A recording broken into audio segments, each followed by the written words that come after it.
All right, well, here's the thing when you have a deficit and you have debt. It kind of can rein in whatever you're looking to do via either more spending or more tax cutting. And Republicans, through President-elect Donald Trump, were looking to do a little bit of both. Donald Trump was very big on infrastructure spending, made to the tune of $1 trillion. A lot of that, he said, would be financed by sort of a tax holiday for corporations holding money abroad. The details were kind of sketchy. But he was also looking for across-the-board tax cuts as well.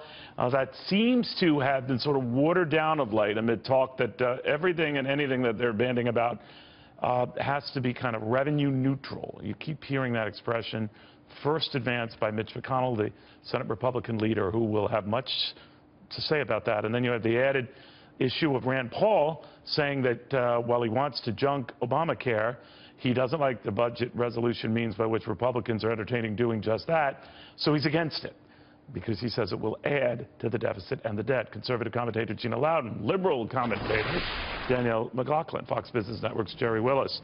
Gerri, there could be problems in Harry, get it? Ticket. Okay. I agree, though. I think, look, this coalition of the conservatives, of the Republicans, very, very fragile. Not only do you have the senators saying, you know, look, I'm not going to support this, but you also have Ted Cruz and Mike Lee, two senators, saying, hey, look, we don't really like the way this is being done. We can walk away at any time.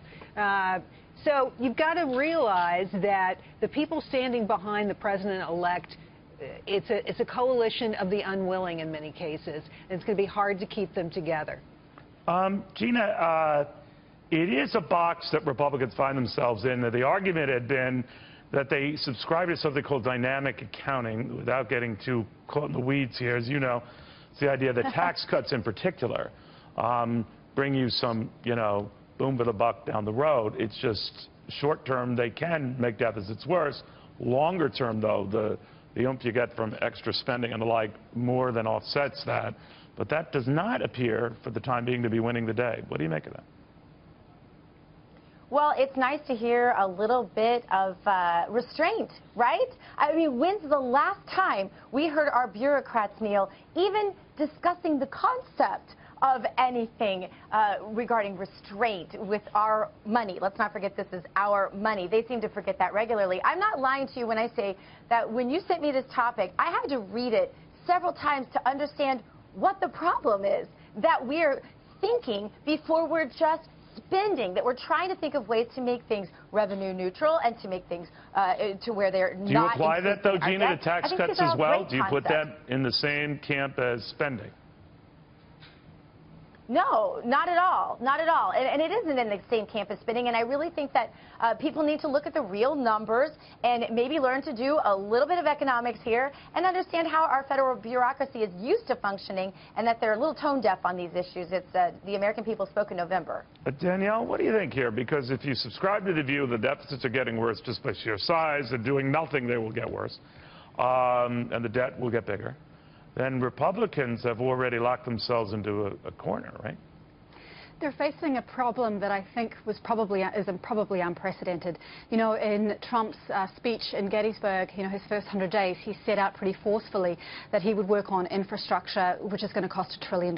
He would work on tax cuts, which is obviously going to reduce the incoming money into the government fisc. And then lastly, the repeal of Obamacare. The devil is in the details, and what we're seeing is there's a real cost associated not only with the obvious ones, which is tax cuts and infrastructure, but the repeal of Obamacare, in fact. Well, I don't agree with that, I got to tell you. Yeah, why not? Why not? Because, look, Obamacare would drive the deficit on its own. It would drive spending. It would drive debt because it's so expensive. And the more people that we're subsidizing, the more federal dollars that are going out. And do you think, how many times do you think the federal government underestimates how much they're spending for something? It never happens. So the idea that Obamacare is pushing us into debt, to me, is you know, really what is happening here, and to take it away is not going to be the problem at all. So I was confounded by his statement. Look, this budget plan that they're putting forward, you know, it's a blueprint only. Nobody is bound by this plan. Nobody has to stick with it. So I think there's a little showboating going on early in the administration. But I think what's also happening, though, the markets, there are other reasons for it. I want to stress that the markets are confused. Now, These are markets that got way ahead of themselves. I'd be the first to say that after the Trump election, and maybe reality is hitting here that it's, you know, it's tough to make this stuff happen, right?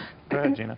But Neil, real quickly, if I can just add to this, we've got to get over this idea somehow that tax cuts cost money. Tax cuts don't cost money, right? I mean, you just well, listen they to do short term, Gina. I agree with you that they do kind of raise revenue down the road, but initially, they will make a deficit worse.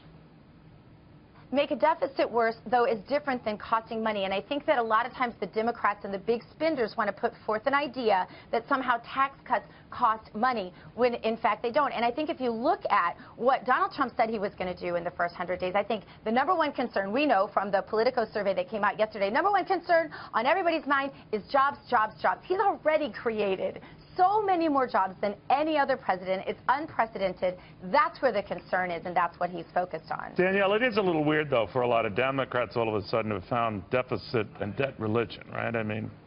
Well, I mean, we can talk about this in a historic context, and there's another point I want to make about the fact that Obamacare has in fact created jobs and has helped poor people across the country, and it's not just jobs in hospitals or healthcare or for doctors' offices, it's in construction and many other things. And actually there was a report out of Michigan in the last couple of days that talked about 30,000 jobs because of the expansion in Medicare in that state.